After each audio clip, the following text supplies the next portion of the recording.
లోతు అబ్రహాం వెంటబడి వస్తూ ఉంటే దేవుడు రానిచ్చాడు. ఎందుకో తెలుసా? కనాను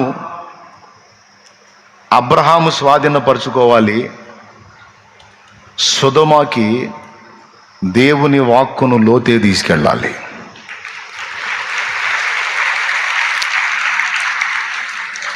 అర్థమైందా? లోతు సొదొమకి వెళ్ళాడు అని లోతుని గురించి మనం ఏదేదో అనుకుంటాం, కానీ ఈ కోణంలో ఆలోచించు. దుష్టుల కామ వికార యుక్తమైన నడవడి వలన నీతిగల తన మనస్సును దినదినము నొప్పించుకునుచు వచ్చెను లోతు అని 2 పేతురు పత్రిక 2వ అధ్యాయములో రాసుంది. వాళ్ళ మధ్య ఉన్నాడు, వాళ్ళ దుర్మార్గ చేష్టల్ని ఖండించాడు. ఫైనల్గా దేవుడు లోతు ఇంటికి వచ్చినప్పుడు, అన్నలారా ఇంత పాతకము కట్టుకొనకుడి, పెండ్లి చేయని పురుషునెరగని కుమార్తెలు నాకున్నారు, 2 కుమార్తెలు, వారిని మీకు అందిస్తాను, మీ మనసుకు వచ్చినట్టు వారిని చేయండి, కానీ నా ఇంటికి వచ్చిన అతిథులను మీరు దుర్మార్గం చేయొద్దు, ఇది మంచిది కాదు అని వాళ్ళకి నీతిని బోధిస్తాడు. ఆ దరిద్రులందరికీ ఇప్పుడు చెప్పండి, వాళ్ళు దిద్దుకోవడానికి, మార్పు చెందడానికి అవసరమైన మాటలు పంపించాడా లేదా దేవుడు? పెద్దగా చెప్పాలి. ఎవరి ద్వారా పంపించాడు? మనిషి ద్వారానే పంపించాడు. లోతు ఆ మాటలు మాట్లాడుతుంటే దరిద్రులు ఏమన్నారో తెలుసా?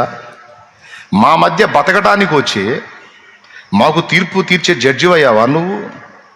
న్యాయాధిపతి అయ్యావా? గవిని దగ్గర పెద్దవయ్యావా?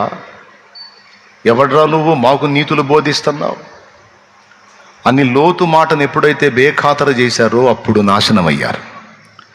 వారు నాశనం కాక మునుపు దేవుడు వ్యక్తులను ఉపయోగించి వాళ్లకు తన వార్తను పంపిస్తాడు.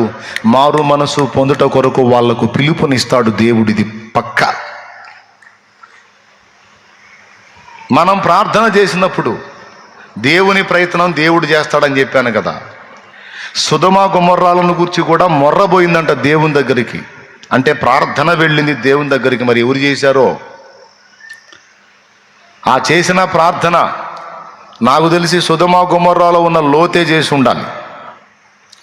సొదొమ గొమొర్రాలను కూర్చిన మొర్ర గొప్పది కనుక నా యొద్దకు వచ్చిన మొర్ర చొప్పున వారు సంపూర్ణంగా జరిగించిరో లేదో నేను వెళ్ళి చూచెదను అనుకొని ఆదికాండం 18వ అధ్యాయం 20వ వచనం జస్ట్ రెఫరెన్స్ రాసుకో.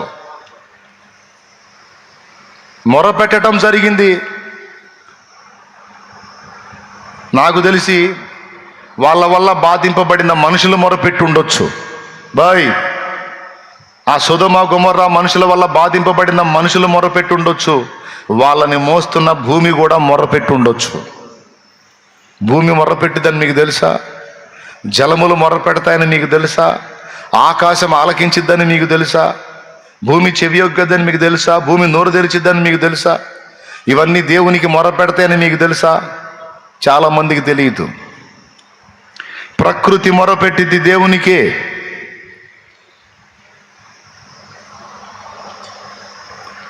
అందుకని దేవుడు ఏం చేశాడంటే లోతును పంపించాడు, అక్కడికి అనుమతించాడు.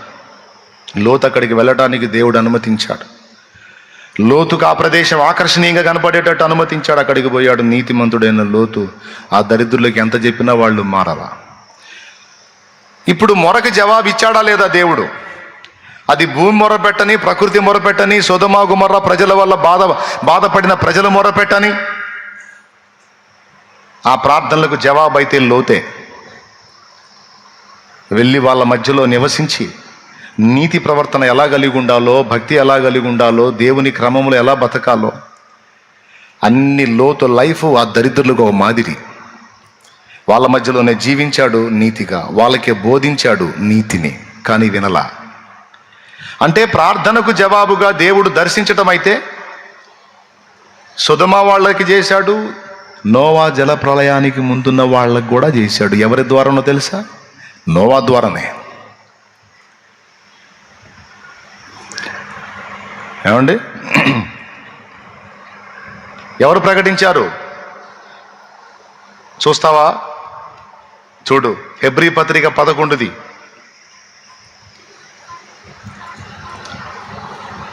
హెబ్రీ పత్రిక 11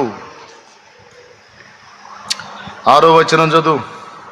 విశ్వాసము లేకుండా దేవునికి ఇష్టడైనట అసాధ్యము.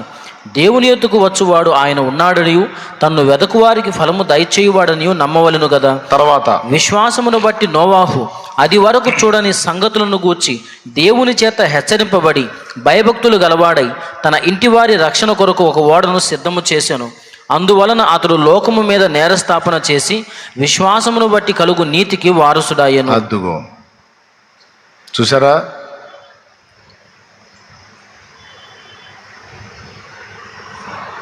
మరో చోట ఉంటుంది, నీతిని ప్రకటించిన నోవాహు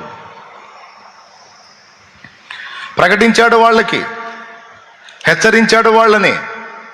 ఇదిగో జలప్రళయం రాబోతుంది, దేవుడు ఉగ్రత రాబోతుంది, దేవుడు ఇలా దిగబోతున్నాడు, దేవుని ప్రచండమైన రౌద్రం మనం అనుభవించబోతున్నాం, తప్పించుకుందాం రండి, మారు మనసు పొందండి, దేవుణ్ణి వేడుకోండి. గోజాడాడు, మొత్తుకున్నాడు. అంతేకాదు తను ఓడను కూడా కట్టుకొని మరీ వాళ్ళకు చూపించాడు. దరిద్రులారా, చావు మూడిందిరా, అయిపోతారా, నా మాట వినండి, ఇదిగో నేను జాగ్రత్త పడుతున్నాను, మీరు కూడా మారు మనసు పొందండి అని పిలిస్తే ఒక్కడు మారాడా? దేవుడు తప్పేం లేదు. దేవుడు తన వాక్కునైతే తన భక్తుల ద్వారా అందేటట్టు చేశాడు. ఇది కూడా ప్రార్థనకు జవాబే.